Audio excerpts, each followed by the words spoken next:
¿Qué más tuviste ahí para que saliera ese menú? No la idea. I don't know what Le das subir video. Le das allá.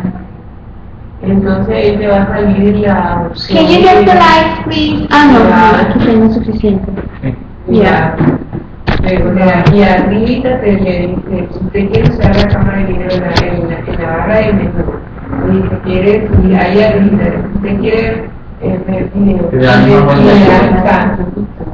pero yo estuve haciendo en los computadores de mi colegio y no me salió.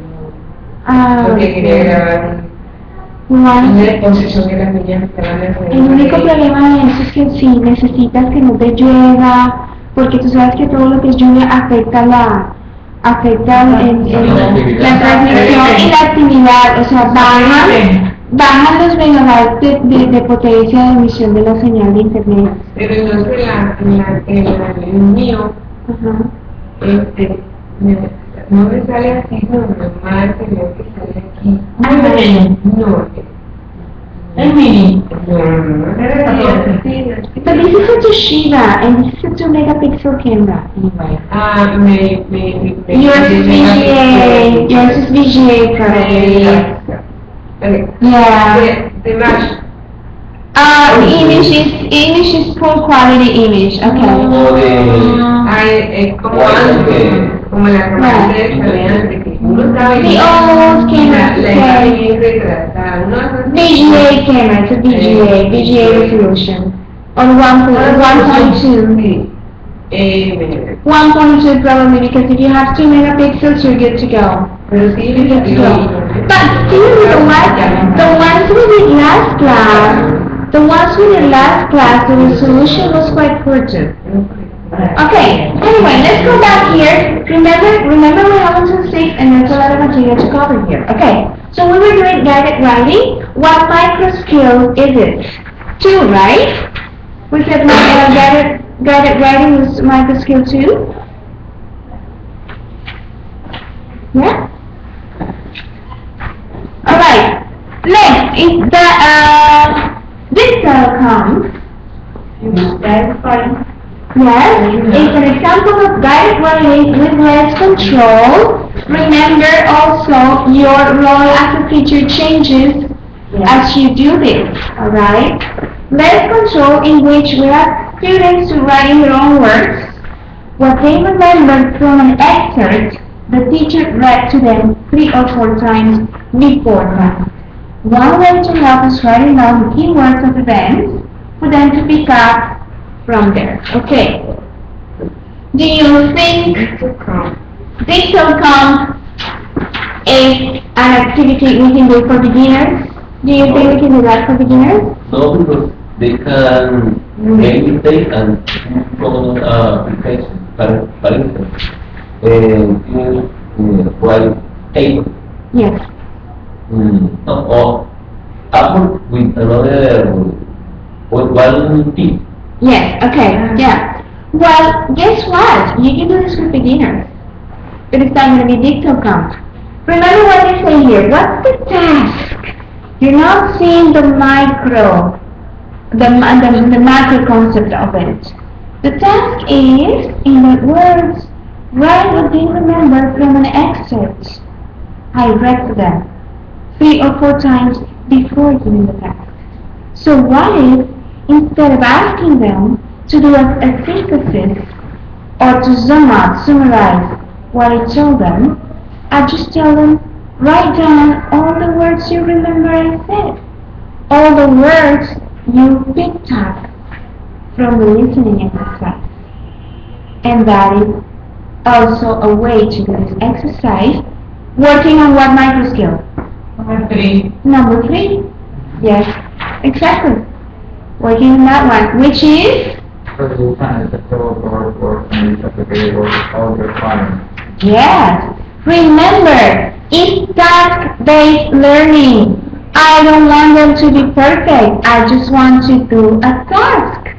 I just want them to capture the essence of something. So produce an acceptable code of words.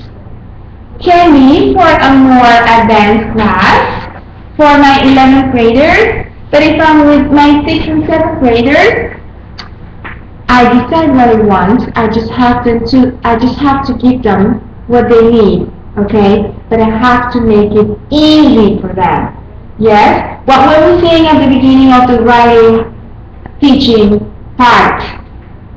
I decide what they have to do, but they have to know what they are doing and how to do it. What they have to say and how to say it. Yes? So, it is, what kind of teaching role am I doing there? 50-50. I'm a prompter. I'm only a prompter. Yes? I'm a resource because they have to come to me. And I am tutoring the activity with them. See? Okay. Then we go to self-writing, which is of course further included in the classroom. Note-taking, dialogue journal, and journals. Last one for intermediate and up levels, okay? Journals is writing what happens to them every day. See? It's interesting if you apply this activity to journal for the 10th graders and 11th graders. Yes? Just with 1 or 2 sentences, write what happens in every single class. What are they practicing with the journal? Simple fact.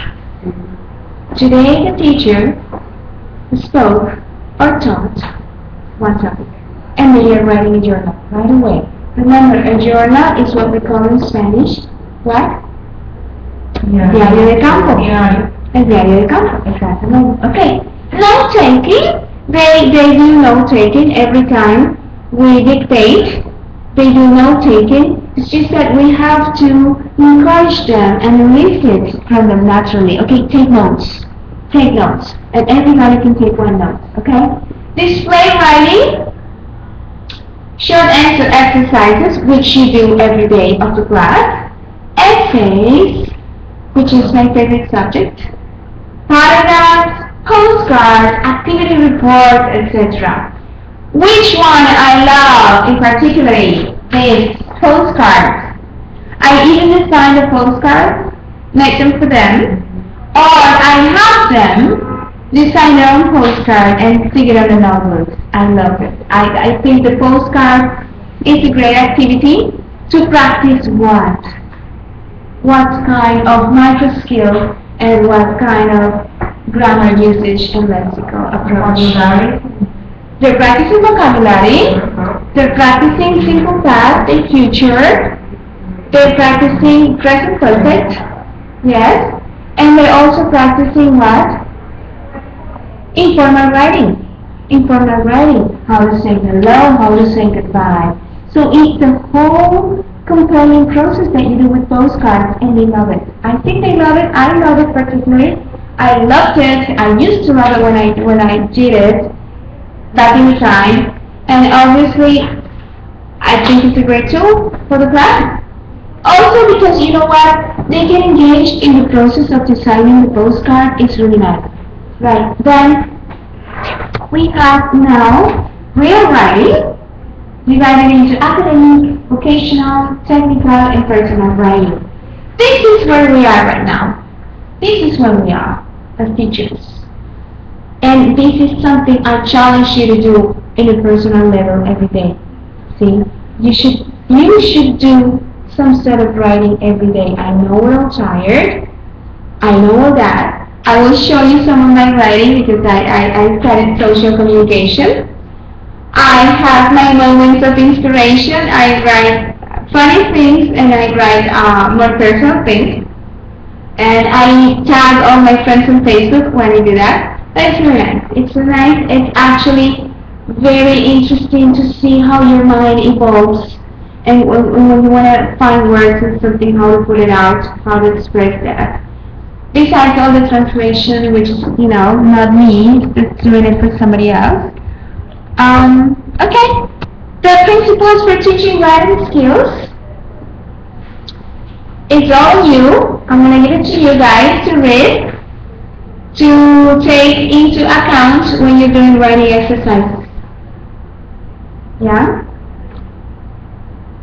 This is the one that I like. Provide as much authentic writing as possible.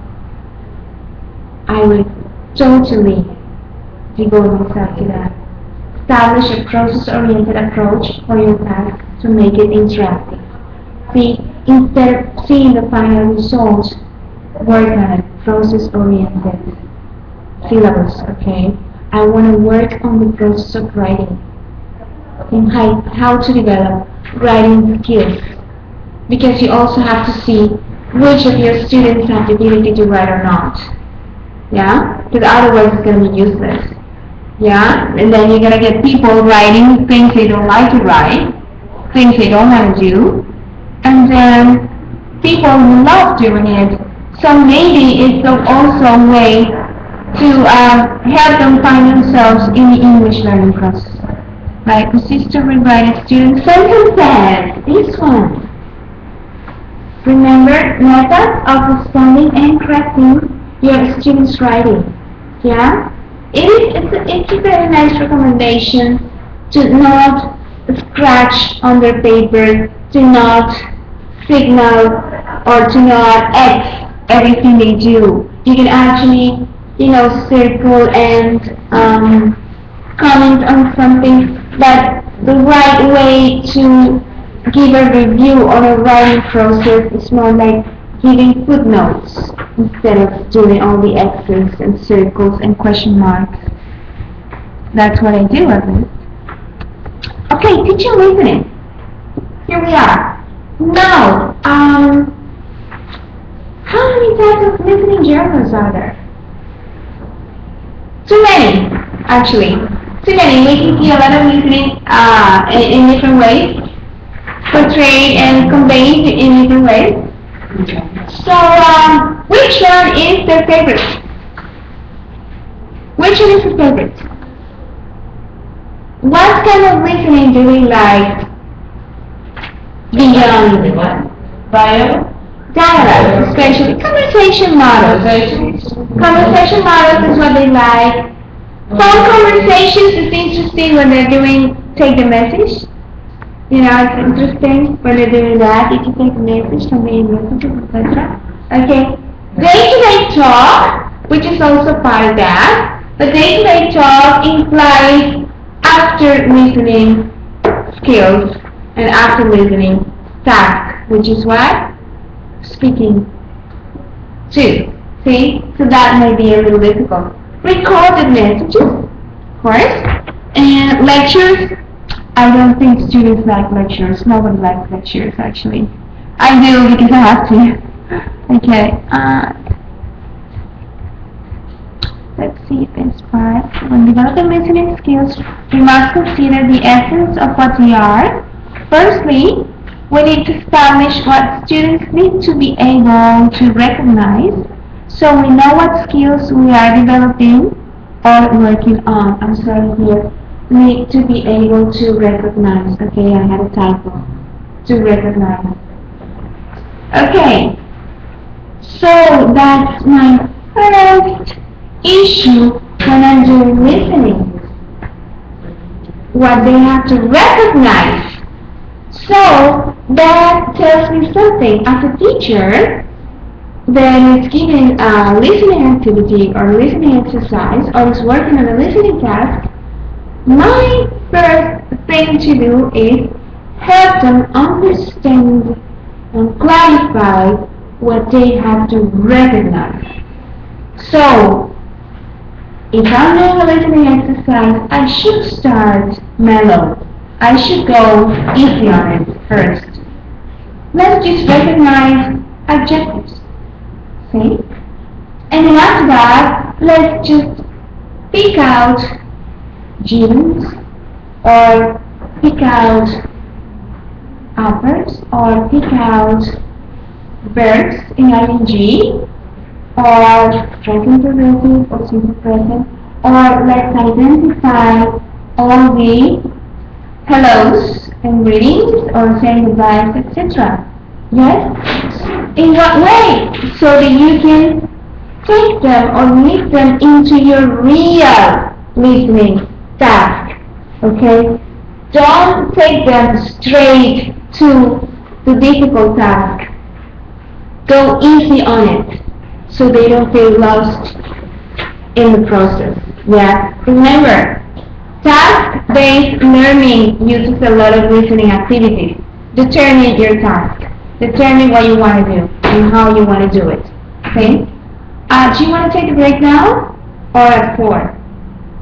Okay, 15 more minutes. Alright. Yeah, recognition of this is important. I'm not going to read it. This is set for you. And let's go here. Kinds of listening tasks. We have pre-listening first. Just like I was saying previously, like I mentioned before. I have to give them something easy, okay? I really have to give them something easy first, because they get lost in the listening. Everybody gets lost in the listening. If I have a complex listening exercise, for example, if this paragraph was to be listened here, and I take off all the verbs, and that's my task. What's their immediate reaction? Do they listen? No, they don't. They go like this. Gap, gap, gap. Sorry? Yes. They try to do the exercise first. That even happens with adult people. So I don't want my students to just fill in the gaps and forget about the important thing, which is what? What's the important thing in listening activity? Listening. Understand everything they say. Follow track of the conversations. So, if I do it right away, I repeat my listening 3 times, and all they do is what? Fill in the gaps. All they heard was the words missing, but they didn't hear the rest of it. Yeah? So, part of the listening is just go easy on it. Yeah? Okay, pay attention to the first line of the listening, and then you stop it right away. What did it say? Hello, how are you? Good morning, teacher. Whatever. Yes. You have to go easy on it. Engage them into it. Walk them into the listening. See? That's why the pre-listening is important. Do it in your own way. But point is, don't throw them in the deep end right away with the listening, because you're going to lose them. I lose my adult students in class doing that. Regardless, no matter how many times I tell them, listen first and then check. All they want to do is check and be done with it. And that's not the point of doing listening. It's part of the process, but it's not the main point. It's not the final or ultimate goal of listening. Okay? Yeah? So, strategies students and the teachers can use to prepare for listening experience. Activate existing knowledge, build prior knowledge. This is interesting. Building prior knowledge, okay? That means what? You have to give a preface or an introduction to the listening, and you build a little bit of a prior knowledge of it. Yeah? If you're doing a listening in which they have to identify the message Mr. Johnson gave to the receptionist, okay, build prior knowledge on it. Give something before. Give them a little bit to eat before they have to take the name first. Review standards for listening. This is important. Every time we're doing listening, we should review the steps to follow when doing listening. Finally, establish a purpose. Every activity must have a purpose beyond completing the exercise. Use a listening guide also. During listening, students need to understand the implications of rate in the listening process, of the speed and the pace of the listening process. Yeah? People tend to listen and think at 4 times the normal conversation rate. Students have to be encouraged to use the rate gap to actively process the message in order to use that extra time wisely. There are several things the students can be encouraged to do. So what they're telling us here is that we think and speak faster than we listen, especially when it's another language, right? So don't worry. Excuse me, Patricia. I can understand that in the first part, pre-listening is something like a way to create anxiety in our students to hear and listen, to pay attention in this moment, this at this listening, whatever conversation, etc. Yeah. And the second part during the listening is a way in which the teacher tries to guide The listening into them. Remember, they're skeptical. It's not only that, it's not creating anxiety. It's more creating expectations. Yeah, but the interesting thing about the pre-listening activity is how you handle it. I told you. You But can it's a way to connect our students. It's exactly. It's a way to engage them. Remember, we use the word engage here. Yeah, engage. So, no, that's fine. I'm fine with it. What was the first example I said when doing pre-listening activities? Just, what words did you hear? Don't pay attention to the episode. What words did you recognize?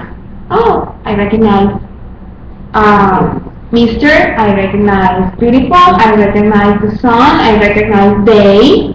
That's a pre-listening activity. You don't have to do one in particular, you can do anything. But point is, don't give the main task right away.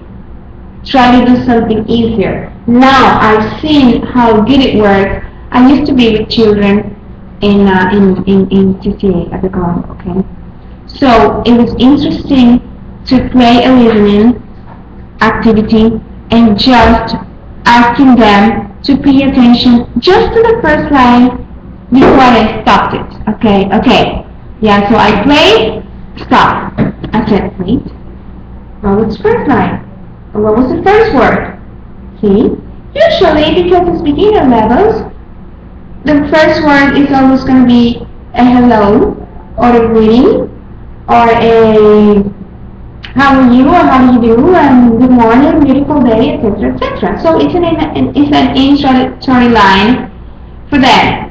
But in that way, they're paying attention to it.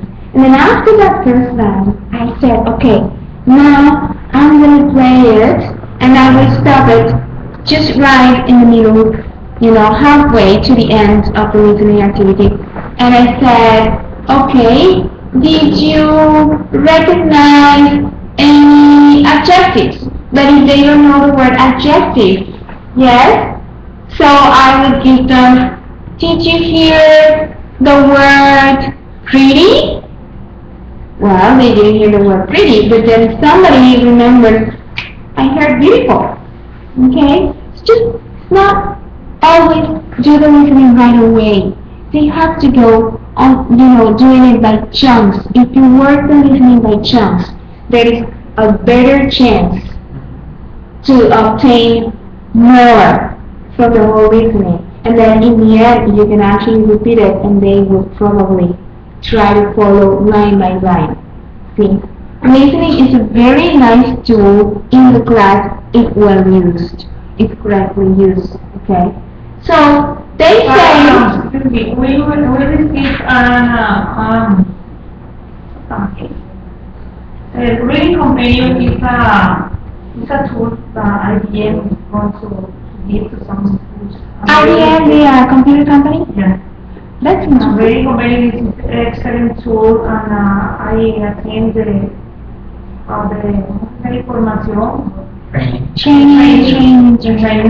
And in the reading activities, for example, and we practice. We wrote a story, for example, a story. Yes. And then my story was about aliens and grandmas and forests or something like that. And then reading activities, maybe I can ask them or show them some of that card saying what is an alien, what do you know about aliens.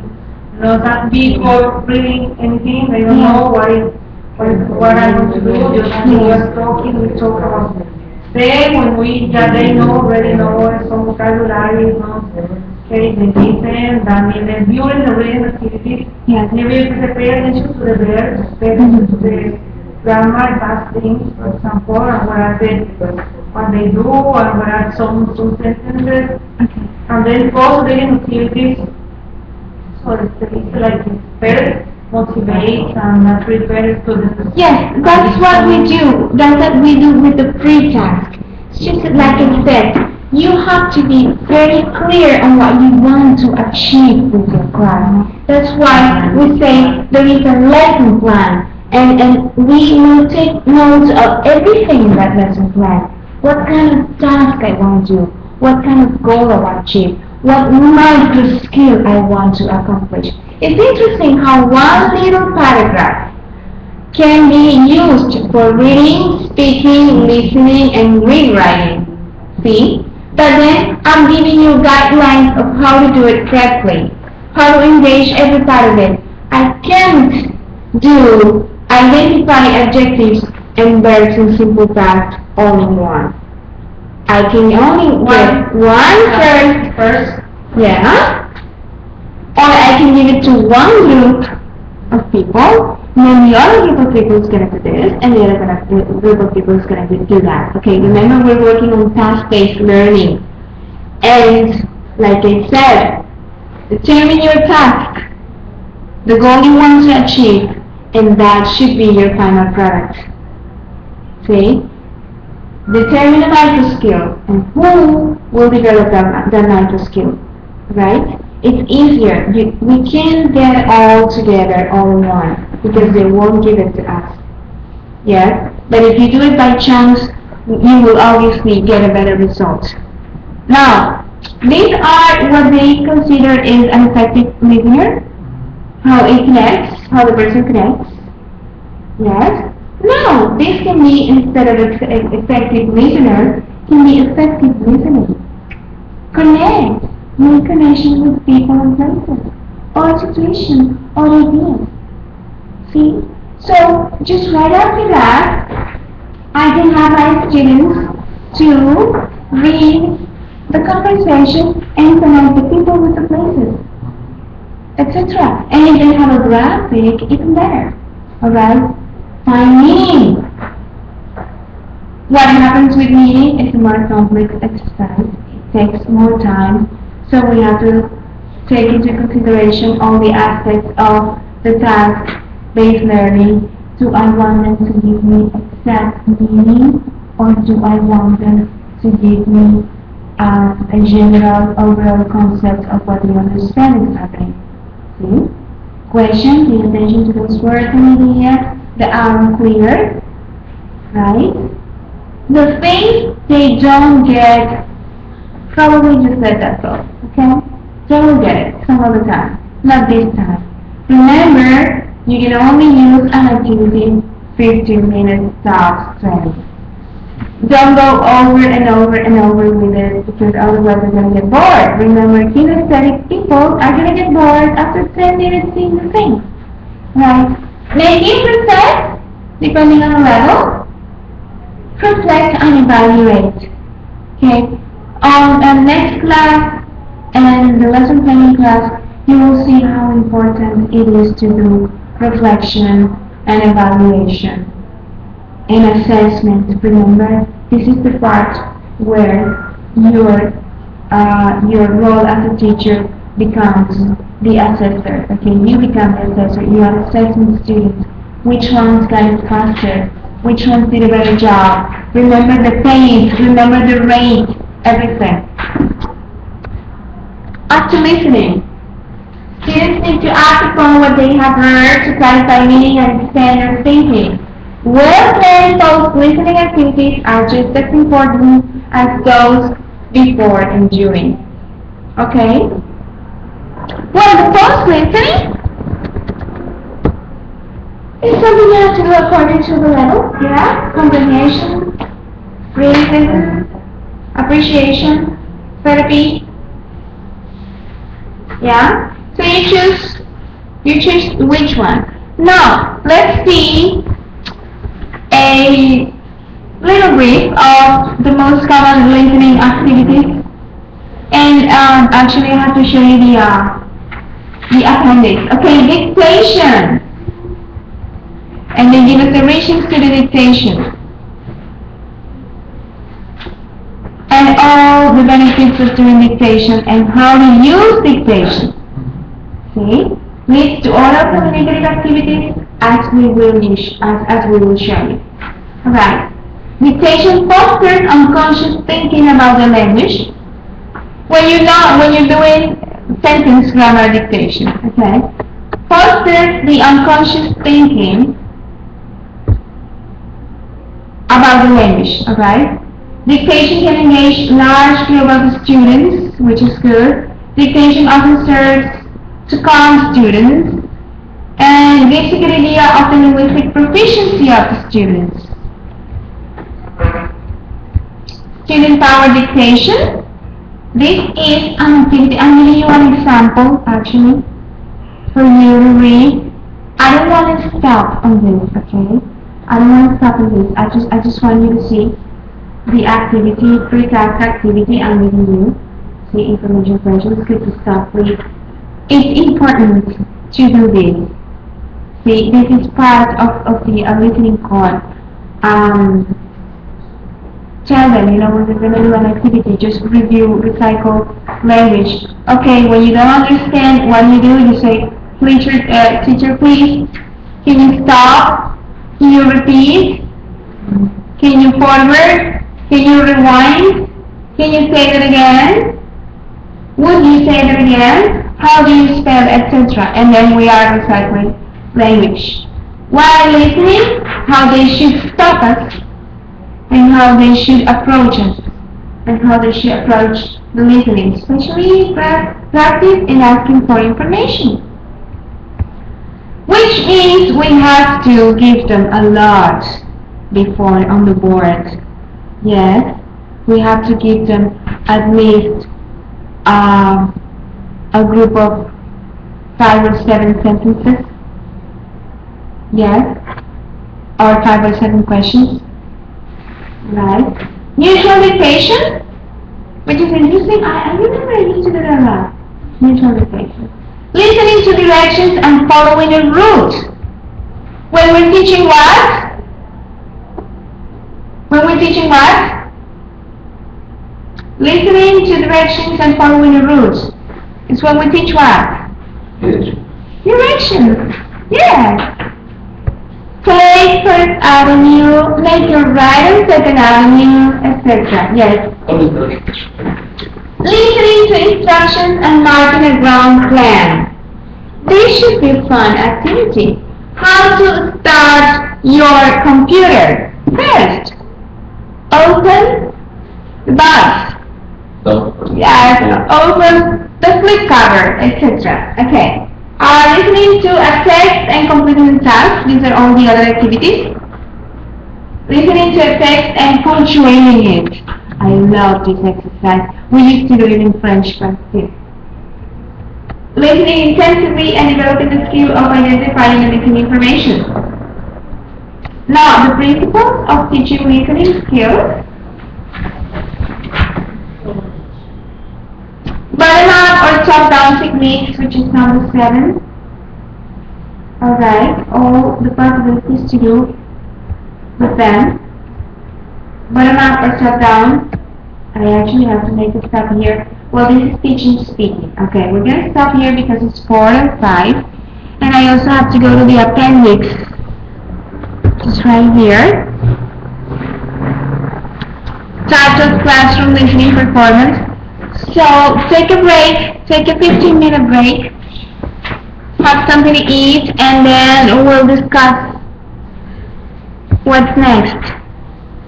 Okay, stop it.